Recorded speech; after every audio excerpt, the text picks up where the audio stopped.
you just said it. We're in Easton, Pennsylvania. And as usual, I don't really know that much. I'm definitely no expert, but I actually did live in Easton for pretty much exactly a year. From the middle of 2020, summer of 2020 to summer of 2021 before I moved to Virginia. And so I did get to know Easton a lot better. And I will actually say, of the sister cities, Allentown, Easton, Bethlehem, Easton is actually my favorite city now. I think it has a lot of character. What? No. Oh, okay. I think it has a lot of character. They've done a lot of work in Easton over the last decade to really revitalize it and bring small businesses back. Is this the Crayola factory right here? This is the Crayola factory. I haven't been in the Crayola factory probably since I was a kid. My nanny, who lived in Phillipsburg, New Jersey, which if you look straight ahead over there, all those houses up on that hill, that's actually across the Delaware River. That is Phillipsburg, New Jersey right there. So she would bring me over here. She never had a license. She never drove. But we would either walk over or we would take the bus. But this is the Crayola factory. So you can go inside. I don't know if they actually produce the crowns here or not. Even though it is called the Crayola factory. I think they maybe do some production here, but they do a lot of tours. They have programs, I think, for kids. They have an awesome gift shop. I have not been in a long time. So. What's the... all the cool Crayola statues here of the markers and the crayons. What's the statue over here in the middle? I actually don't know. I think the statue goes up at Christmas. Is that supposed to be a candle? It is supposed to be a candle. I don't know if the candle represents anything in particular, but I think that statue goes up over the actual statue at Christmas time. And I think there is another statue there and a fountain. But right now it's covered by all those trees that they put at the bottom. Yeah. So I think they kind of make a wreath almost. Easton does a really great job. I mean, honestly, Allentown, Bethlehem, and Easton all do a great job at Christmas time of having downtown life and markets and events and stuff like that. But I feel like Easton, of all of them, really kills. I mean, it's almost every single weekend there is an event or a festival that shuts down this center circle here in Easton. So is this center circle right here, is this the center of Easton? What would you consider? Is this downtown Easton? This is downtown Easton, yes. And I don't know if this is the center, but I mean, I'm going to call it the center because it's kind of This is the hub? Yeah, this is the main part. It's surrounded by businesses and restaurants. The restaurants in Easton are amazing. There's tons of restaurants, a lot of new restaurants, and the eats are really, really good. I mean, I don't know if there's a bad restaurant I can think of, right here was coming up on. Unfortunately, actually on right here was Josie's Deli, which had the most delicious sandwiches. That was, I think it was family owned and run, but it shut down during the pandemic. So this is Now, is this... Was that the greatest loss from the pandemic? Josie's New York Deli? I think so. It's so sad because it was so awesome. This right here looks like a historical bank or something. Easton Dollar Savings and Trust. Yeah. I don't even know if this is still open. I'm not sure what's in here. Looks abandoned. I see broken windows up there. Okay. And there's Pearly Baker's, Stove, and Mother's. All of them great restaurants. Mother's is more of divey bar vibe. And they have they do special stuff on St. Patrick's Day. But... Go ahead. No, go ahead, child. And there's the Bayou across the street, another really good restaurant. They have I think Southern Cajun style, Creole type food. As you can see, they have the fleur-de-lis. They have the Bayou actually I think started in Bethlehem, and then they opened up. I actually think they had one in Allentown at one point. I'm not sure. I can't remember. Straight or? I don't know. Yeah, we should keep going around. Okay. Yeah, I guess so.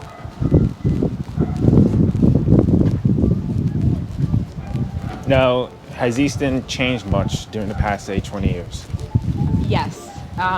Don't ask me how, because I really honestly wasn't very well aware of Easton when I was younger, because I lived in Allentown. And although my mom and my nanny family are from Phillipsburg, which is right across the river from Easton, and we would come into Easton, I didn't really spend a lot of time here. I spent all of my time in Allentown and Bethlehem. And it wasn't until I was a young adult and I got a job in downtown Easton, which is after they had started the revitalization, that I really was like, oh my God, like I had no idea how cool Easton was and how much it has to offer and how much fun it is to walk around. Like, it's a great city to live in because of the, like I was saying, I like this more than Allentown and Bethlehem because I feel like you could technically not have a car here if you were content to like just, you know, deal with like the restaurants and businesses here. It's really easy. Everything is close. Everything is within walking distance. Like I lived up on 7th Street and I would just walk down here and like I had access to so much stuff. And there were always events down here every weekend. Obviously right now it's a little quiet, which kind of surprises me because it's New Year's Day. So I would think they would be doing something, but I don't know, maybe they just think over the weekend. Yeah. I mean, you know, New Year's Day is usually more of a relaxed day from New Year's Eve. Yeah, that's true. I mean, I guess this is the day to kind of like chill, be at home with your family. This is the Loving Peace. It's a great, I want to say like this is a terrible way to put it, but like a new agey shop. They have like all kinds of cool stuff in there. Oh, Chandor Grill. Now, would you say that Easton has had like a growth in hipster culture? I mean, I don't really know what that means. So Okay. like, maybe. I mean, I want to say no. I don't know. Like, I mean, I think what has happened in Easton is that, like many cities in the United States and in this area, they've been going through a revitalization and they wanted to, and again, I am not like, there's so many people who are so much more like knowledgeable on this. Like, I am just saying this as someone who like, you know, has lived here and sort of experienced it and like seen the difference and heard people talk about it. But I mean, 10 or 15 years ago, Easton had a lot of issues and was not some place that people probably would want to come for nightlife or to like walk around and tour and visit. Whereas, and I mean, maybe I'm wrong about that, but I'm pretty sure like it definitely was not a destination, whereas now it is. And it's just a lot more fun. There's also like a huge, like, at least I don't see it right now. And I don't know if it's because it's cold or I also haven't been here in like a year and a half really. So maybe things have changed, but while I was living here, there was a huge homeless population. And there's also like, especially during the pandemic, down by the river, there was like an encampment that had moved in there, like tents went up. Because I would walk over there all the time, but then I had noticed that more and more tents had gone up, which I'm not really... So I stopped here because it looks like this is a historical building. First Reformed Church. Congregation organized in 1745. During the Revolutionary War, was used as a military hospital. Okay, So yeah, you can see this church. Oh, like, look at the stained glass. Like Bethlehem, there are historic places. Oh, definitely. Like you were saying that you thought that Easton wasn't as historic, and I totally disagree with you. I've heard that there's a lot of old architecture here, and I think like during even the Revolutionary War, like, you know, like there are buildings that it's like George Washington's. We have Lafayette College right up there that was started by Lafayette College. So like Easton has like definite buildings and history that go back to the Revolutionary War and probably even farther back. You know, and it's right here along the river. So Sweet Girls Bakery, let me tell you, they make the most amazing cupcakes. I think they do other things too, like cakes and things like that. But I used to come down here when I had my sweet tooth on, and I would get like just a tray just for myself of their very decadent cupcakes that are handmade by, I'm assuming it's the owner. I think it's like a small business, and it's delicious. And here, coming up on the corner, J. Morgan Salon, that's where my mom and I go to get our hair cut. It is a beautiful old building that was taken over and turned into a business. You get your hair cut there, styled, colored, and they have excellent beauticians there. Maybe that's not the stylist, I think is the right word. And It's just an awesome place. Like, they do such a good job. It's just such a beautiful building to be inside of. Even just being, like, it's like this old, like, wooden, like, very antique-y, antiquated looking. Like, it's really cool. But yeah, as we start to go this way, we're going up toward College Hill, and toward Lafayette, like you were saying. Yeah, and then over here is more residential. Yeah. Like, Easton is really, like, in my opinion, quite a small city, but there's, like, so much packed into the small city. And that's something I like about it, too. Whereas, like, I feel like Allentown can feel a little bit more sprawling and almost, like, overwhelming. Whereas I feel like Easton, for me, when I was living here, always had a more, I don't even know how to put it, like, a peaceful vibe. Like, maybe even, like, a more eclectic. And I know there was a woman who was, she and her husband had bought a apartment building right behind our apartment, and I had run into her and kind of started like a on again, off again, like conversation whenever I would see her on the street when they were working on the house. And she had told me that Easton, like the people who are from Easton and who live in Easton, many people really take that very seriously. Like, they really love Easton and they love what it has to offer, and they really want to, like, really, and I think you can see that, like, when you come here and you see all the businesses, and you see all the events that they do, and there's a lot of, like, artists, and things tied into that it's a really cool place to be, and it's really unique. Like, I feel like it has a very unique feel, and it's a lot of fun.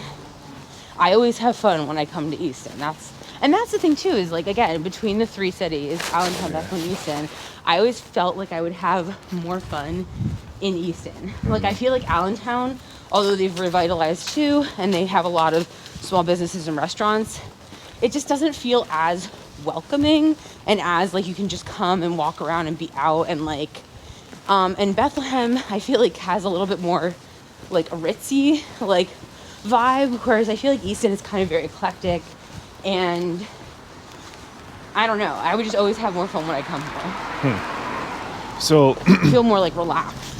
Right now we're, like, on the residential part of downtown Easton. I don't know. I mean, is that how you would define it? Like, right now we are walking past more businesses. So, but, like, pretty much anything out from the circle, you start having more apartments or apartments on top of businesses. Right. And there's maybe, like, also, I mean, there could be a lot here that I'm just not familiar with. Because, again, as much as I lived here and did try to get out into Easton while I was living here, there are plenty of places I did not go and plenty of things I did not do, which I also find exciting. You know, there's more to discover here. Yeah.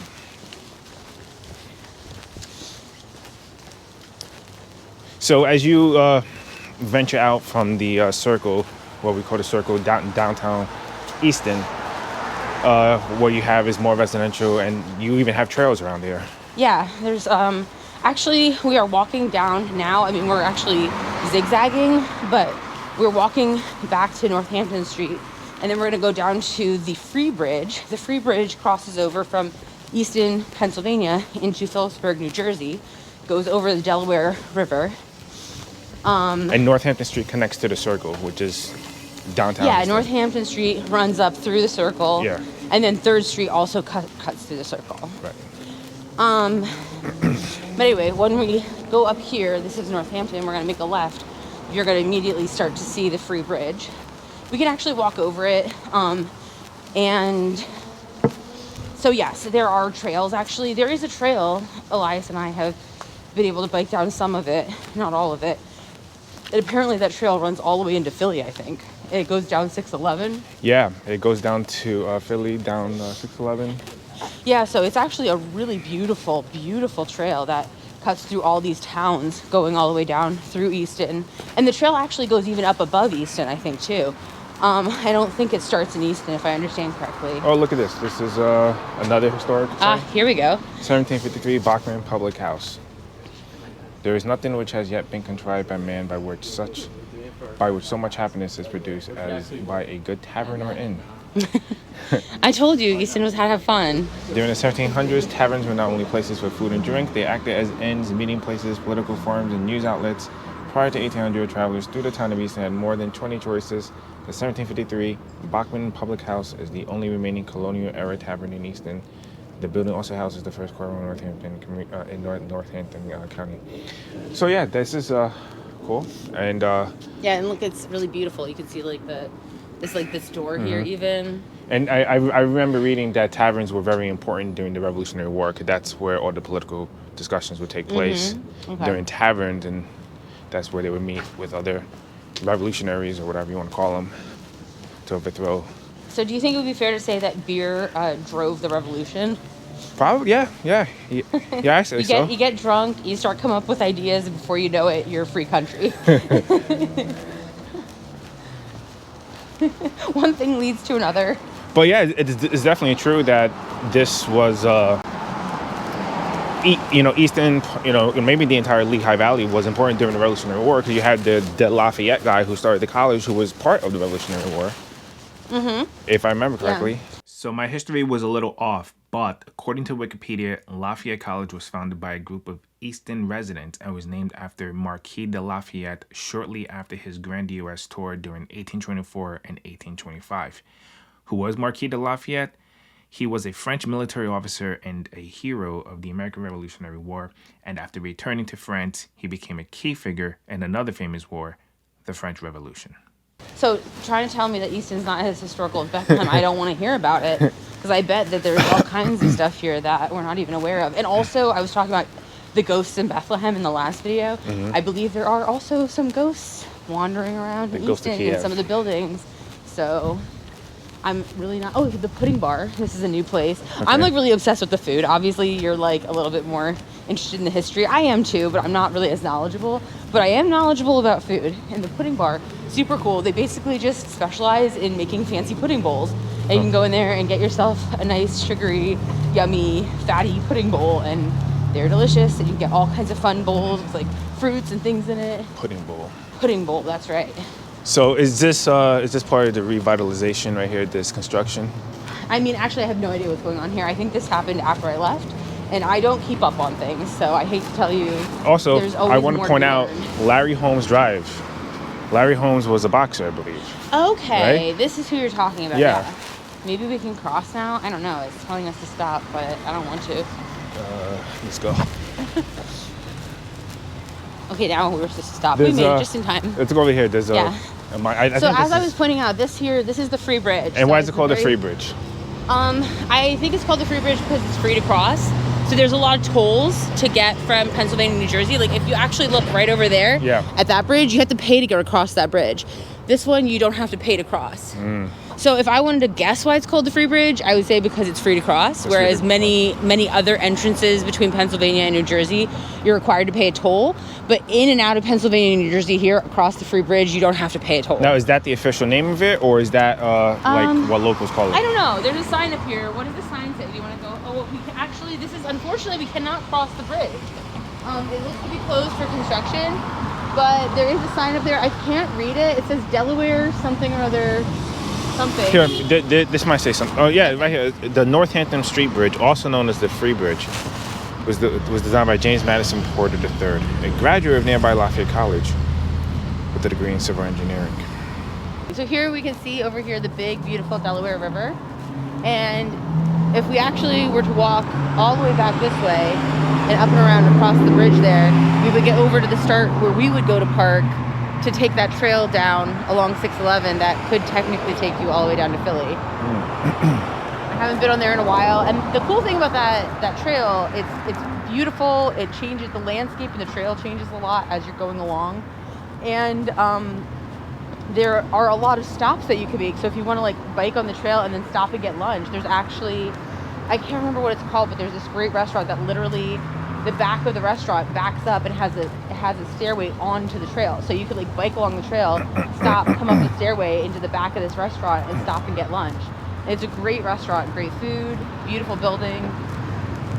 So it's really like there's a lot of cool stuff to experience and do if you're feeling adventurous. Yeah.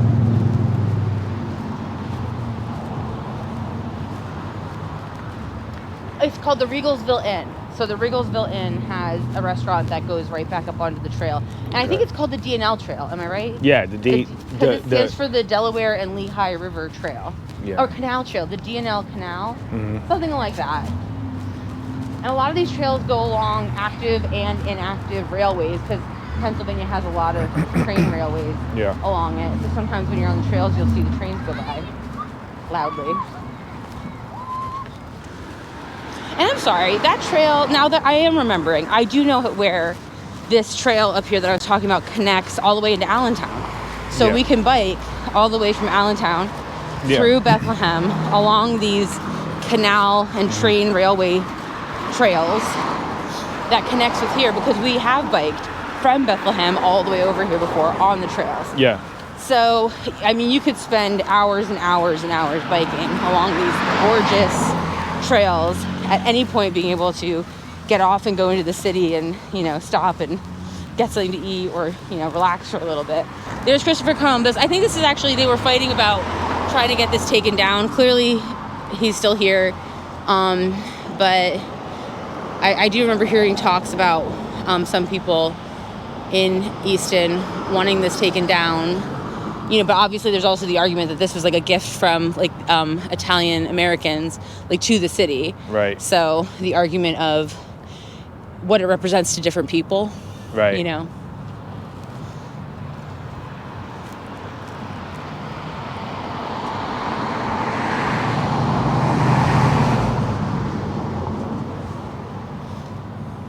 Yeah. Was dedicated in a day-long celebration. A significant contribution by the Italian immigrants to Easton. Yeah. And I think I heard that too. Like it's kind of it's interesting, the argument, because I can see really all the sides. I can like I always have a hard time with these difficult hot button issues because I kind of, when everybody has their argument, I'm like, oh, everybody's kind of making some good points, like that. You know, Italian Americans oftentimes were like also ostracized or you know, like maybe, you know, like treated hostilely or seen as like an issue. And so to have them be like, you know, a part of or accepted or contributing to the community. I mean, I shouldn't speak because I'm not an Italian American. I don't fully understand the history. This is just something I've heard people say. Well, for me, it's very simple.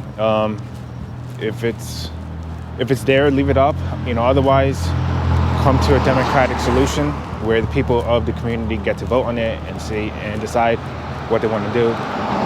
I don't think bureaucrats and the political class of the city should be the ones deciding this. I think the people of Easton should decide it, and like the community should be able to decide. And on top of that, they shouldn't just tear it down and knock it down. If they take it down, take it down in one piece and put it in a museum somewhere. Yeah. And like have like the education. Yeah, because it's still a work of art at the end of the day. Yeah, and also it was a gift. It was right. a gift from people done in goodwill. You know what I mean? They come to my right, but the mic is on the right. Okay. Well, I don't know if that could be heard, but I said also that the statue was a gift done in goodwill with good intentions. Right. You know, whether it represents something. Like, which, again, I'm not arguing for or against that. Like, I totally understand. Anyway, we probably should just get off that topic. Yeah, let's go. We don't want this to be... You see that bridge? What's that? I actually think that's all for rail. Okay. I think that's just for a train. I think it's active. I believe I still see occasionally the trains going over it. Mm-hmm. I don't know if I'm sure it has a name. I don't know what the name is. And here we go. We got some trail map. Yes, let's go over here. See what's happening here. So are these little, there was another park over there. Are these parks new to the city of Easton? I want to say they're relatively new, yeah. First of all, they look newer because none of them are wooden. But I think wood became like a, you know, right. Mm-hmm. Maybe seen as like dangerous. Mm-hmm. So like, I don't know when these were built, but I'm going to say sometime in the last 5 to 10 years, maybe even more recently. Probably part of the revitalization that you were talking about earlier? I think so, yeah. They have the skateboard guards along here so that people don't... Which I think is unfortunate. Yeah. You know, I mean, I get it, where it's like you don't want people to hurt themselves, or maybe they're just trying to prevent... Or destroy the property. But, oh, here we have free library. I love little free libraries. You can come and you can put a book in and you can take a book out. Huh. Isn't that cool? Go Mac.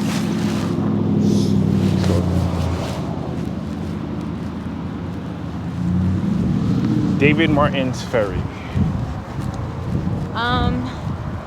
Operated at the Forks on grants received in 1739 and 1741, it was an important link on a main route to the west until 1806. The ferry transported troops and supplies in the Revolutionary War. So another Revolutionary War reference here. Yeah. Seems like Easton was a big deal. That's what I'm saying. Like, you don't know what you're talking about. I mean, neither do I. I think it's clear that we are not exactly historians or deeply informed, but we are fascinated. Oh, and I really do. That's I keep saying this over and over, but I have so much love in my heart for Easton. I love living here. I always love coming down here. I find it to be a very... Oh, here we go. So I was right. Yeah, he is a boxer. The city of Easton and the Lehigh Valley community have always been important to Larry Holmes. Over the years, he participated in giving back to the community through many charitable endeavors, including the annual Kids Day event in Easton that featured celebrities and entertainment, the Boys and Girls Club, St. Anthony's Youth Center, Northampton County Association for the Blind, the NAACP, and serving Thanksgiving and Christmas meals to the underprivileged. Larry Holmes, the son of Flossie and John Henry Holmes Sr., Larry Holmes reigned from the Delaware Terrace projects of Easton, Pennsylvania. Larry started on the road of a champion.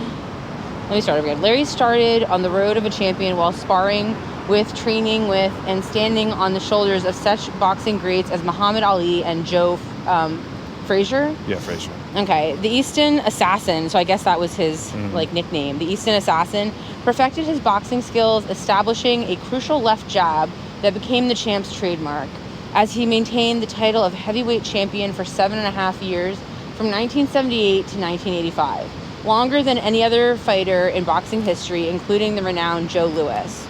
Larry Holmes was proudly inducted into the International Boxing Hall of Fame in 2008.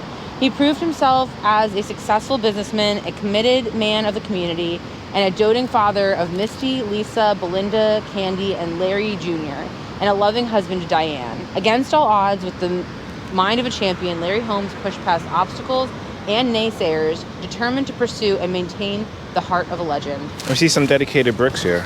Okay. So maybe people, purchased like bricks for themselves or their family members. Yeah. To be here, like in memory.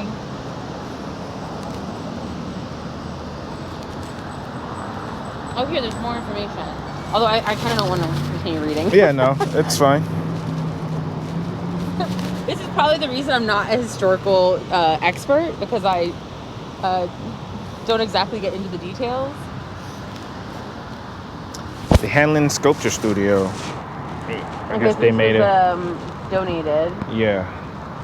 Okay, got it. Ooh.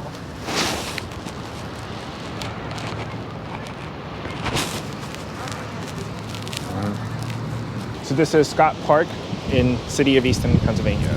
Yeah, okay. And then here we have where, if you're actually walking toward the Lehigh River here, you can see the sense of Two Rivers Trailway. So right here, this waterfall is the Lehigh River dumping into the Delaware River. Ah, okay. Which is why they call it Two So Rivers this is where they Trailway. connect. This is where the connect comes into the Delaware.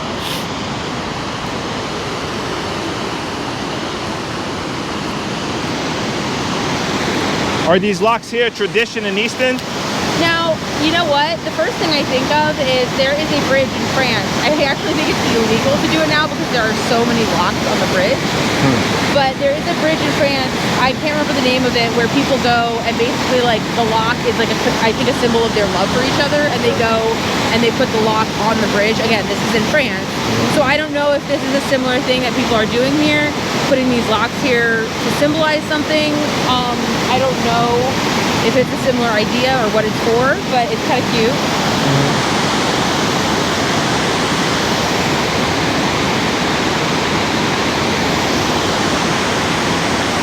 And if we look straight ahead, there's the that connects to the DNL trail over there. Yep.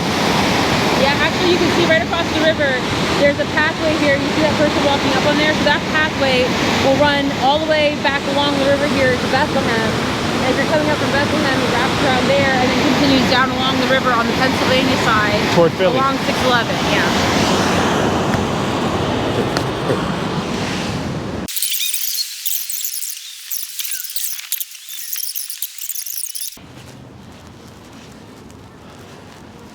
This is actually the post office. I used to come down here for my postal needs. Or if I ever felt like I was going postal. Yeah. Oh, I should be on the side of you? Yeah. Oh, here's another free library. When did these free libraries start? I don't know. Constructed by Boy Scout Troop. Number 44. Does it say a date? Sponsored by so. Crayola. But, no. Unfortunately, this one lost its door, which is not good. It's not good. Because you want them to be protected, but oh well. It rained yesterday, so. I know. But the books look good, so I don't know. Oh, here we go. Seta Luna. Seta Luna. Great Italian restaurant in Easton. You took me there for my birthday a couple years ago. Yes. Remember? Remember we walked down, but then you were like, "The heck with this," and we took a Uber back out to my apartment. Yeah. Yeah.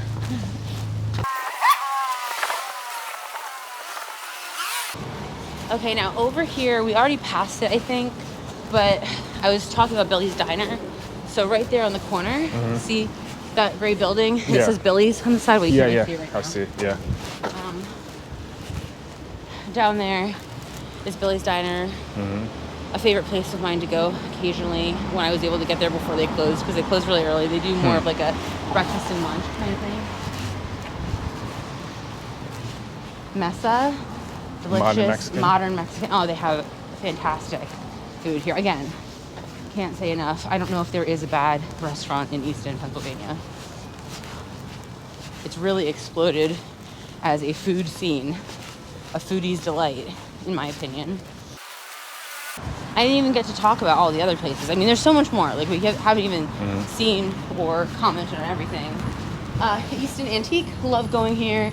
They have antique consignment that you can go in. Samuel Philippe, what's this? Recognizes the inventor of the split bamboo fishing rod in the U.S. His first invented glued-up cane rod was made about 1846 in his gunsmith shop that stood on this site. Well, there you go. So, that stood on this site, so it's no longer here. Yeah, how dare they? There's the Express Times. I think that's the Easton paper. Okay. It's where Clark Kent works. Oh, stop. Oh, look at that dog. Hi. And in the summertime, it's really nice. You can come down here and sit, eat your food next to the fountain. And here we are back again to the Crayola experience.